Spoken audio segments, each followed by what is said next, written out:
Hello and welcome to another News Bite edition of the Ganja Geezer.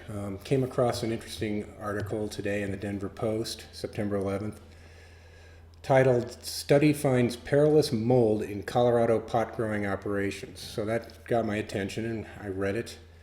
And the first sentence went on to say, police and other first responders may be exposed during busts of illegal marijuana growing operations to dangerous levels of mold that could lead to potentially deadly respiratory diseases.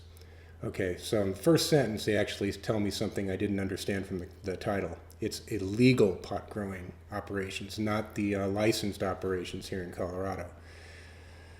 So there was a team working at the National Jewish Health Center that reviewed conditions in 30 marijuana grow ops in Denver, Littleton, and Larimer County, and they found mold levels up to 100 or times or higher than considered safe. And in some cases, the instruments couldn't even read how high the spore count was. It was probably flooding the system.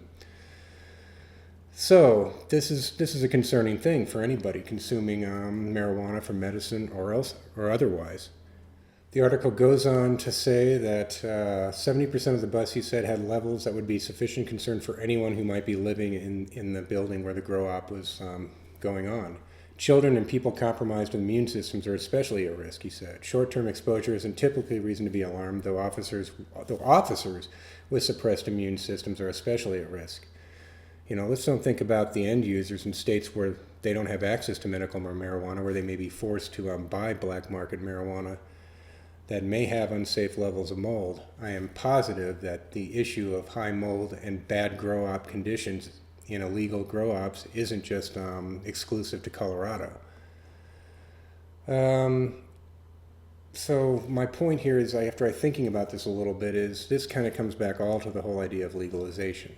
I find the article a little bit misleading, where it says study finds perilous mold in Colorado pot growing operations. They don't put illegal in the headline at all. It's only in the first sentence where they mention they're illegal grow ops. So what if marijuana was legal everywhere? Grow ops would be licensed and required to have inspections, probably not yearly because of manpower issues, but be responsible and beholden to the government to produce quality product. Then this issue wouldn't even exist.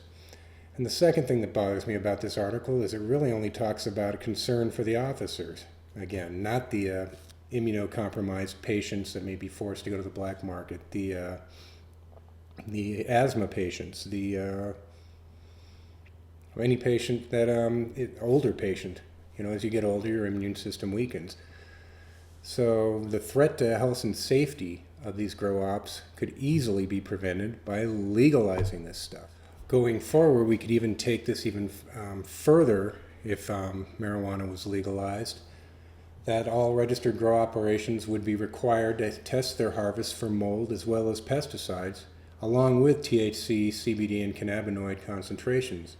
I realize this would add a significant cost to the operation, but I'd be very willing to have that cost passed on to me, knowing I'm getting a safe product. Well, that's it for now. I just wanted to bring your attention to this article, and the link at the Denver Post will be posted down below. And if you like this article or you want to comment on it, please do so. Goodbye for now.